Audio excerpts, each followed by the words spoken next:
Salam olahraga ya. Di hari Minggu ini kita ada race dari MotoGP Jerman di sirkuit Sachsenring, sekaligus menandakan libur untuk paruh musim. Jadi kita nggak ada race sekitar 3 minggu, baru nanti di sekitar tanggal 7 baru ada lagi di Silverstone. Jadi gue bilang banyak pembalap ini nanti akan banyak untuk riset lagi, dan lumayan liburnya 3 pekan ya, 3 pekan. Dan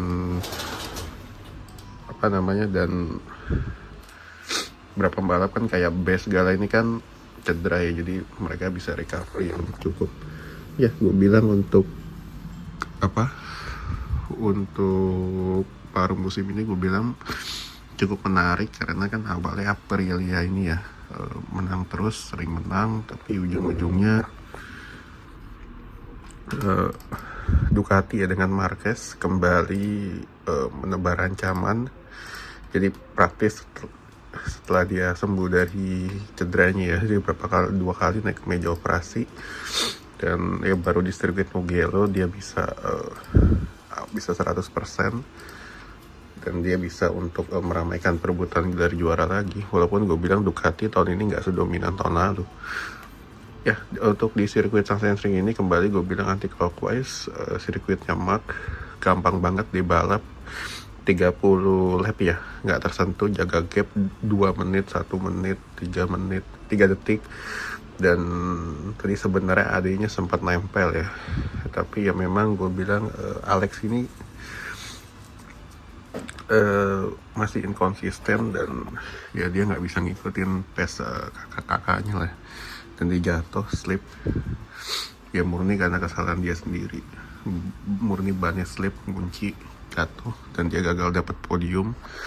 Dan justru kalau gue bilang ya, ini Ogura ini dengan Raul tahun ini potensinya cukup besar. Walaupun gue bilang Raul ini nggak seagresif Ogura, tapi gue bilang Raul ini punya potensi untuk meramaikan 5 besar lah dengan Digia.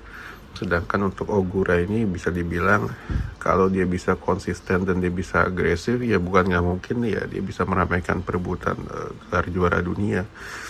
Karena gue bilang walaupun motor Aprilianya dia ya ini nggak sebagus tim utama, tapi manajer timnya dia lebih bagus. Si Brivio ini untuk pengalaman nganterin 2 tim Yamaha sama Suzuki jadi juara dunia.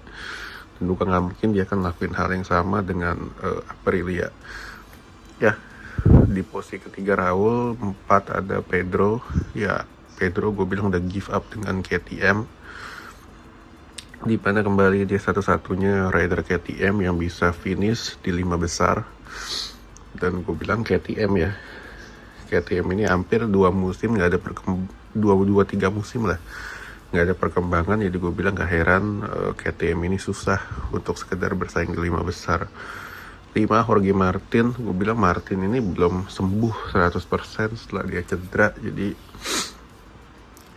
ya dia lebih pilih amanin poin di 5 besar, walaupun ditekan sama Pecco yang finish posisi ke-6 gak gampang juga. Dan ya gue bilang Pecco pun juga sama, walaupun dia usahakan keras ya untuk bisa di finish di posisi 5 besar, tapi gue bilang